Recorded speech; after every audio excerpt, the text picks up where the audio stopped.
రాష్ట్రంలో 3 రోజులు బిజీ పర్యటనలో ఉన్న జాతీయ అధ్యక్షుడు నితిన్ నబీన్ బెంగాల్ గెలిచాం, తెలంగాణ గెలవబోతున్నామని కామెంట్ చేశారు. సరిపైన నేతలకు దిశానిర్దేశం చేస్తున్నారు. ఇక బీజేపీ నెక్స్ట్ టార్గెట్ తెలంగాణనేనా? నితిన్ నబీన్ టూర్ అందుకేనా? తెలంగాణలో బీజేపీ ఏం చేయబోతుంది? కాంగ్రెస్ బీఆర్ఎస్ కౌంటర్ ప్లాన్స్ ఎలా ఉండబోతున్నాయి? ఈ అంశంపై డిబేట్లో చర్చిద్దాం. డిబేట్లో మనతో పాటు పాల్గొంటున్నారు డాక్టర్ జయరాం గారు, అనలిస్ట్, అదేవిధంగా మహేష్ గారు బీజేపీ నుంచి, అదేవిధంగా లక్ష్మీ నరసింహారెడ్డి గారు బీఆర్ఎస్ నుంచి. ముందుగా జయరాం గారు, good morning. Very good morning Sandeep.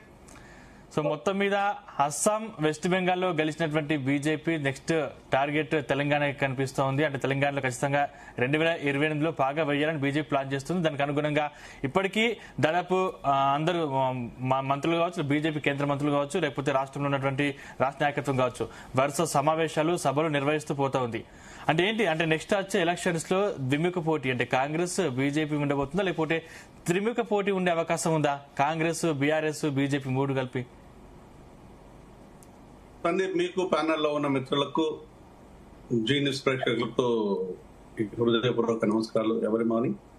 So యాక్చువల్గా మనము ఆలోచించాల్సింది ఏంటంటే, ప్రజలు, ప్రజా అంశాలు, ప్రజలకు ఇప్పుడు కావాల్సిన పరిస్థితులను బట్టి మాట్లాడాలి.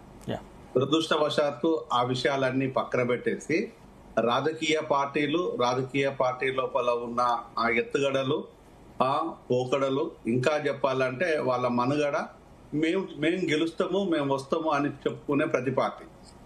కానీ వీళ్ళు ప్రజల మీద నమ్మకం కంటే కూడా వాళ్ళ మీద వాళ్ళకు ఉండే నమ్మకాన్నే ఎక్కువగా ప్రజల ముందు పెడుతున్నారు. జనరల్ గా ఏం చేయాలి, రాజకీయ పార్టీలు ప్రజల దగ్గరికి పోయి ప్రజల సమస్యలు తెలుసుకుని ప్రజల కోసం కొట్లాడి ప్రజా సమస్యల నుంచి వచ్చేది నిజమైన నాయకులు.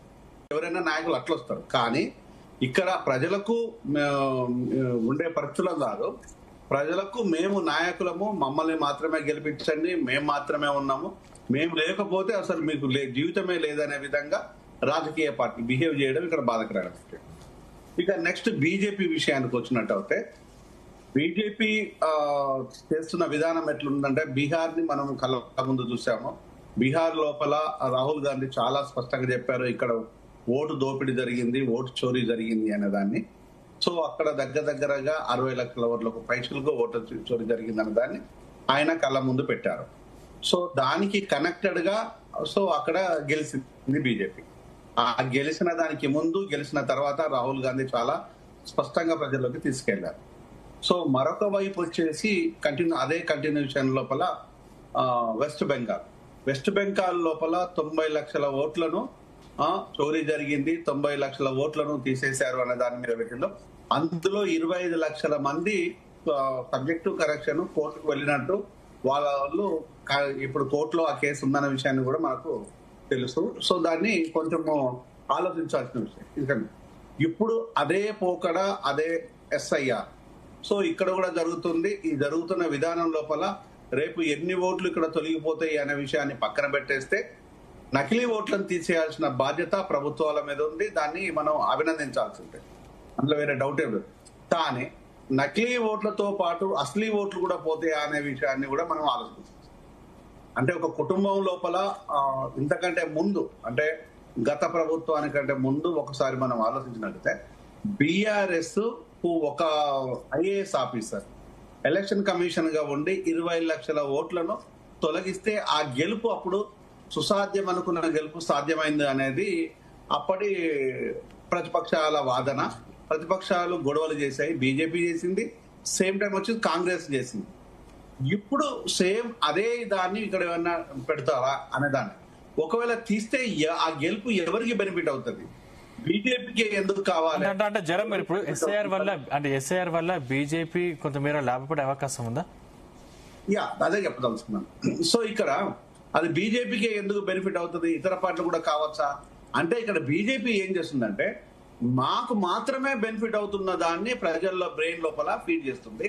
దాన్ని ఆ ఫీడ్ చేసే దాన్ని పాజిటివ్ గా ఉంటుంది అనే దాన్ని ఎందుకు అనుకోవాలి? మీకు అంత నమ్మకం మీద, ఎస్ఐఆర్ మీద నమ్మకం ఏంది, ఓట్లు తొలగింపు మీద మీకు మద్దతు అన్నదమ్మ ఉంది. ఇప్పుడు విలేజ్ లో బీజేపీ జీరో, మీకు ఓన్లీ అర్బన్ లో మాత్రమే కనిపిస్తుంటది, సబర్బన్ లో కొత్త కనిపిస్తుంది. కానీ గెలుపుకు సంబంధించినంత శాతం ఓటర్లు మనకు ఇంపాసిబుల్, అది లేదు. కానీ ఇక్కడ ఆ గెలుపుకు సంబంధించిన ఓటర్లు రావాలి అంటే ఇక్కడ అసమర్థమైన పాలన ఉందా అనే దాన్ని బీజేపీ చెప్పాలి. మరి అసమర్థమైన పాలన బీజేపీ ఉందని చెప్పినట్టు అయితే వాళ్లకు మీరు ఎందుకు ఈడీలు సిబిఐలు రావటం లేదు అనేది ప్రధానమైన ప్రశ్న. ఇక్కడ ఇంత అసమర్థమైన పాలన ఉంది అని మీరు చెప్పినట్టు అయితే ఆ చేస్తున్న వ్యక్తులు ఎవరన్నది చెప్పకపోవడం రెండవ ప్రశ్న.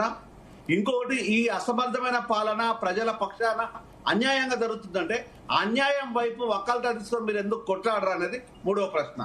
ఇవన్నీ పక్కన పెట్టేసి మేము వస్తాం, మేము గెలుస్తాం అంటే ఇది బిగ్ జోక్ లాగా కదా.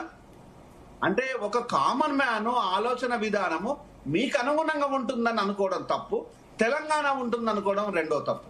తెలంగాణ ఇక్కడ పుట్టిన బిడ్డ ప్రతి ఒక్కరు కూడా ఉద్యమాలతోని అంతో కొంత ముడిపడి చైతన్యం కలిగి ఉన్న కుటుంబాలు, వ్యక్తులు మాత్రమే తెలంగాణలో ఉన్నారు.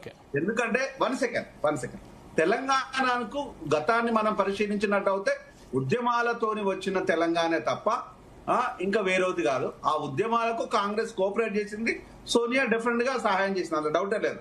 దానికి బీజేపీలో ఉన్న చిన్నమ్మ కూడా అవుట్ రైట్ గా సహాయం చేశారు. ఇద్దరు తల్లుల పుణ్యమే అని చెప్పొచ్చు తెలంగాణలో కొంత ఆ బెనిఫిట్ రావడానికి. కానీ బీజేపీని గెలిపించే అంత గొప్పతనం తెలంగాణలో ఏం చేశారు? ఇంకా తెలంగాణను విడదీయడం లోపల ఆ తల్లిని చంపి బిడ్డను విడదీసిండ్రు అనే దాన్ని మీకు స్నేహితుడు, మీకు పార్ట్నర్ అయిన పవన్ కళ్యాణ్ విషయం చెమ్మడాలు, ఇవన్నీ బీజేపీకి నష్టం జరగవా?